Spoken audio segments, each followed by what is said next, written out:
Paper வேணுமா? சீக்கிரமா படிச்சுட்டு கொடு. அதுல என்ன போட்டிருக்கு? அண்ணி அண்ணி அண்ணி அண்ணி எனக்கு எனக்கு சூடா இருக்கா? ஏய் ஆனந்தி கையில மத்து மாப்பிள்ளைங்க இங்கதான் இருந்தா. இந்த ஷாலினி, உள்ள ஆ, போயிட்டான். இந்தா. ஆ, அத்தை கையில் முதல்ல மாப்பிள்ளை என்கிட்ட கொடுங்க. கொடுங்க. நான் இந்த கொடுக்குறேன். கை.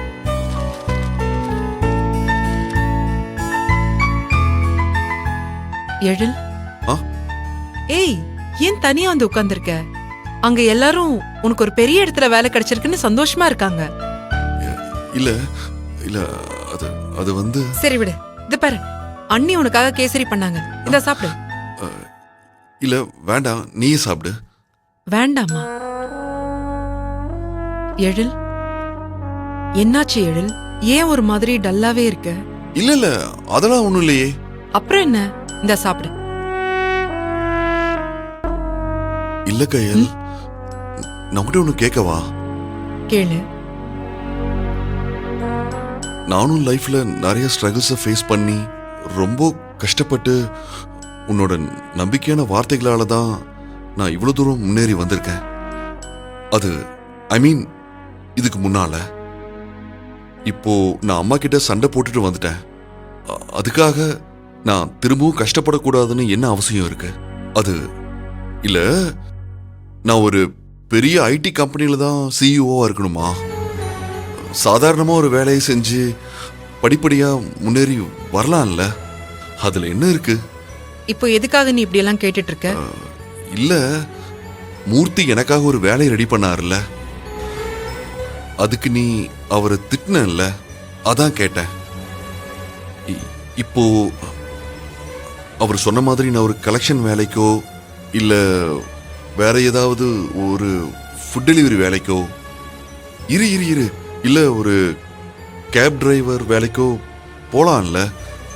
அதுல எந்த தப்பும் இல்லைல்ல? ஏய், எதுக்காக நீ திரும்பவும் அதையே ஆரம்பிக்கிற? திரும்ப திரும்ப நீ 1000 தடவை கேட்டாலும் நான் 1000 தடவையும் சொல்றது ஒண்ணுதான். இங்க பாரு, நான் என் எழில வேற மாதிரி தான் பாத்திருக்கேன். என்ன கல்யாணம் பண்ணிக்கிட்டதுக்கு அப்புறம் நீ அப்படியெல்லாம் போய் கஷ்டப்படுறத என்னால எப்படி பார்க்க முடியும்? நீ ஒரு ராஜா மாதிரி. நீ கல்யாணத்துக்கு முன்னாடி இந்த மாதிரி சின்ன சின்ன வேலை பார்த்திருந்தாலோ கூட எனக்கு இப்படியெல்லாம் தெரிஞ்சிருக்காதோ என்னவோ. ஆனா என்ன கல்யாணம் பண்ணதுக்கு அப்புறம் நீ கஷ்டப்படுறதெல்லாம் என்னால அனுமதிக்க முடியாது.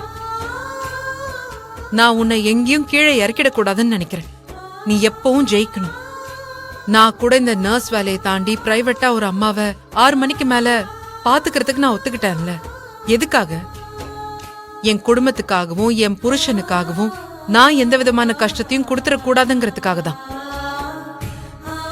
என்னோட உலகமே நீதாண்டா. என்னால எப்படி உன்னை அந்த மாதிரி வேலைக்கெல்லாம் அனுப்ப முடியும்? மூர்த்தி சொன்ன ஃபைனான்சியல் வேலைக்கு அனுப்ப மாட்டேன்னு சொல்லிட்டு இருக்கேன். இந்த நேரத்துல ஃபுட் டெலிவரி, கேப் டிரைவர் அடிச்சனா பாரு. இன்னொரு தடவை பேச்சு கூட இந்த மாதிரி வேலைக்கெல்லாம் போறேன்னு பேசக்கூடாது. சரி விடு. இப்ப நான் உன்னை எப்படி பார்க்கணும்னு ஆசைப்பட்டனோ அந்த மாதிரி ஒரு பெரிய கம்பெனில சிஇஓவா வேலை பார்க்க போறேன். எனக்கு அது போதும். மத்தத பத்தியெல்லாம் எதுக்கு பேசிக்கிட்டு? சரி, நீ முதல்ல கேசரி சாப்பிடு.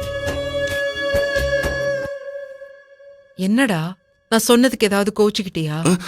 சேச்சே, இதுல கோச்சிக்கிறதுக்கு என்ன இருக்கு? ஒரு வகையில எனக்கு ரொம்ப சந்தோஷமா தான் இருக்கு.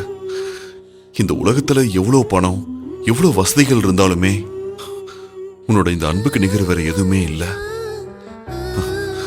தனியா நீ இவ்வளவு கஷ்டப்பட்டாலும் என்ன கஷ்டப்படுத்திடக்கூடாதுன்னு நினைக்கிறியே. இப்ப நீ சொன்ன வார்த்தைகளாலதான் எனக்கு ஒரு மாதிரி நம்பிக்கையே வந்துச்சு. இதுக்கு மேல என்ன வேணும்? என் பொண்டாட்டி இருக்கா, அவ இருக்கும்போது எனக்கு என்ன பிரச்சனை?